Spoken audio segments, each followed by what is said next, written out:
It's really important bit of relief for the industry, and yet I think it's also a case of kind of having to sort of accept reality just on the part of policymakers that this transition is turning out to be much more difficult than was reckoned years ago when this effective combustion engine ban was put into place. I think at that time we were seeing this real momentum in the transition to fully electric vehicles. That momentum has slowed substantially, and it's also a really patchy one where certain markets we're seeing, in Norway, for example, it's on the verge of going fully electric in terms of new vehicle sales.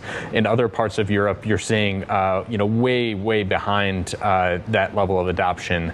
I think it's a mix of just sort of the realities of where the consumer is, and I think we do have to sort of point the finger, at least to some degree, at industry and some failures on their part to really sort of bring to market compelling electric vehicles at affordable prices that people are inclined to buy, as opposed to sticking with the combustion cars that they're used to.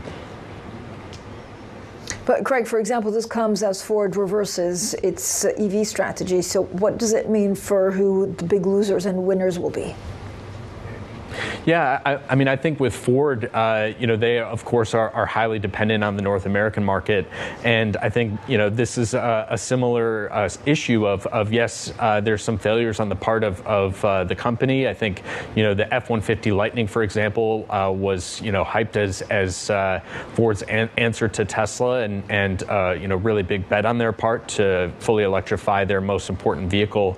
That has really sort of fallen flat on its face as a project. I think you also, though, have to look at the policy changes in Washington and this really dramatic oscillating, from one direction to the other, from Obama to Trump 1 to Biden to Trump 2.